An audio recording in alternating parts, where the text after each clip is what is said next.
Oui, bonjour Monsieur Jean-Claude Juncker. Voilà, je me présente, je m'appelle Nicole Ferroni, je suis citoyenne européenne et aujourd'hui j'ai mis mon très beau pull de chronique pour venir vous voir. Pourquoi? Parce que, écoutez, voilà, je vais chercher dans mon entourage quelqu'un qui soit à la fois un haut responsable européen et luxembourgeois de surcroît. Et justement, pif, ça tombe bien, vous êtes les deux. Comme quoi, on peut cumuler les bonnes idées, puisque en plus d'être président de la Commission européenne, vous êtes aussi luxembourgeois. Or, que se passe-t-il au Luxembourg ce lundi 12 décembre? Eh bien sûr, il y a le deuxième round du procès de LuxLeaks.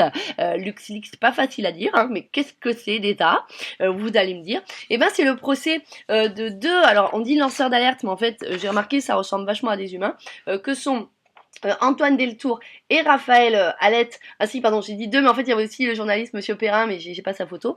Bref, toujours est-il, voilà, que ces deux bonhommes travaillaient donc dans un cabinet d'audit luxembourgeois qui s'appelle PricewaterhouseCoopers, qui et dans lequel, voilà, dans le cadre duquel ils ont découvert qu'en fait, il y avait plein de petites multinationales qui passaient des accords avec le fisc luxembourgeois, donc avec l'État du Luxembourg, pour payer des tout petits impôts, bien qu'ils aient des grosses sommes d'argent. Et donc ça, c'était complètement légal. Donc c'est de l'optimisation fiscale, pas de l'évasion fiscale. L'évasion fiscale, ça c'était une autre affaire révélée en Suisse par Stéphanie Gibault dans le cadre de la banque UBS. Banque UBS, mais elle c'était en Suisse. Comme quoi on parle de tout petit pays, des grosses cachettes à pognon.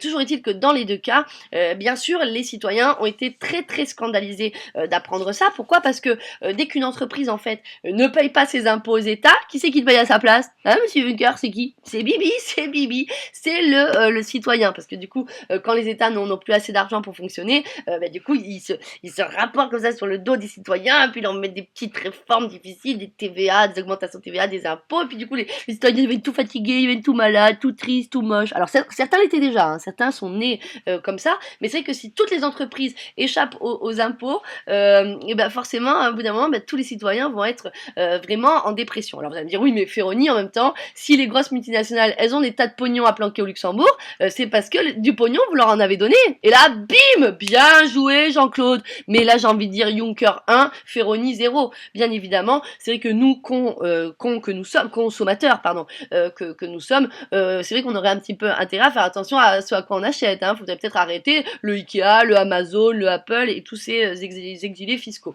Donc là, vous avez raison, mais on se soigne, Monsieur Juncker, et donc on est en train, nous, citoyens, de se rendre compte que effectivement, il n'est pas normal que de très grosses entreprises en aient une toute petite. De quoi? De part d'impôt, bien sûr. Et donc, on veut que ça change et qu'il y ait moins d'optimisation fiscale et plus de protection pour les lanceurs d'alerte. Ah ben, après, attention, quand j'ai dit on veut que ça change, on veut que ça change efficacement. Parce que là, le Parlement européen, ce qu'ils nous ont fait l'année dernière, ah, c'était drôle là, vous savez quand dans le cadre de la directive secret des affaires, hein, j'ai fait la petite vidéo. Ah Madame Le Grip d'ailleurs, bonjour. Ils avaient mis un petit paragraphe protection des lanceurs d'alerte et du coup il y avait même une eurodéputée Madame Rosière qui m'a dit mais oui grâce à ça permet de protéger les lanceurs d'alerte alors qu'au final la justice luxembourgeoise c'est justement ce texte là sur lequel elle s'est appuyée pour paf condamner les lanceurs d'alerte. Ils sont mignons le Parlement, tu vois, ils veulent te protéger pour te protéger, ils te tendent un petit préservatif sauf que leur préservatif il est tout enduit de MST. Donc non, c'est pour ça que je m'en remets à vous, Monsieur Juncker, vous qui êtes président de la Commission européenne et pas du Parlement,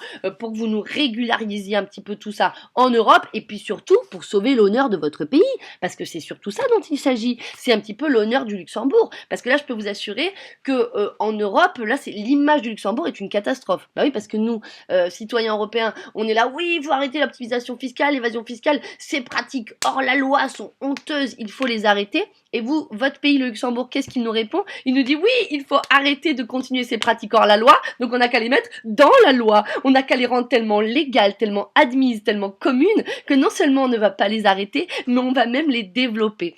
Puisqu'en effet, depuis donc la révélation de l'affaire LuxLeaks, non seulement le nombre d'accords fiscaux qui s'appellent donc les rescrits fiscaux ou les tax rulings ne se sont pas arrêtés, mais ils ont augmenté. En 2014, c'était de 347 et en 2015, c'était de 519.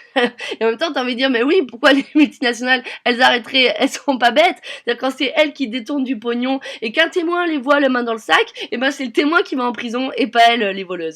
Donc oui, elles sont pas stupides. Du coup, ce que je vous propose, Monsieur Juncker, c'est que deux possibilités. Soit vous dites Non, bah écoutez, on change rien. Dans tous ces pays-là qui font de l'optimisation fiscale, on ne change rien. Et dans ce cas-là, peut-être pensez juste à changer le nom de votre pays, le Luxembourg. Parce que c'est vrai que là, Luxembourg, c'est. Bon, non, appelez-le plutôt Luxembourg. Vraiment, voyez, pour dire qu'il y a de l'argent sale, ou appelez-le Luxembourg. Voilà, parce que c'est vrai que ça donne quand même pas mal de nausées quand on voit ça. C'est peut-être d'ailleurs pour ça que vous aimez tant les renvois en appel. Renvoi en appel et petit jeu de mots judiciaire. Ou alors, eh ben non, au contraire, dites-vous que vous allez enfin prendre votre responsabilité de dirigeant européen et vous allez enfin lutter contre l'optimisation, le dumping, l'évasion fiscale. Vous allez enfin protéger les lanceurs d'alerte comme c'était prévu sur votre agenda. Mais là, peut-être vous allez mettre aussi dans la vie réelle. Et puis peut-être vous pourriez faire aussi un petit chèque cadeau pour tous ces lanceurs d'alerte parce que c'est vrai que comme en fait les détournements d'argent qu'ils ont révélés étaient pas à leur bénéfice. C'est vrai que eux, quand ils vont aller au procès, ils vont arriver en Twingo alors que les secrets, les avocats d'affaires, eux, ils vont arriver en Porsche, vous voyez, ça fait mauvais genre. Et puis c'est surtout qu'en fait, les lanceurs d'alerte, par leur révélation, ils rapportent du pognon aux États, alors que là, pour l'instant, vous, la Commission européenne, tant que vous luttez pas contre l'évasion fiscale, vous en coûtez. Vous voyez, donc le minimum, c'est d'en redonner aux lanceurs d'alerte. Vous voyez, les lanceurs d'alerte nous rapportent, vous en coûtez, bah, redonnez-leur un petit peu. Même si cela dit, ils risquent de pas vouloir votre chèque, parce que si ils aimaient vraiment le pognon, les lanceurs d'alerte, ils auraient pas fait de lanceurs d'alerte, ils auraient fait multinationales. Hein, ils sont pas bêtes, hein. Ou alors ils auraient fait président de commission européenne. Enfin, soit dit, je sais pas comment ça gagne, bah vous me direz. Hein, bon, de toute façon, on se voit lundi. Allez, à lundi. Bisous.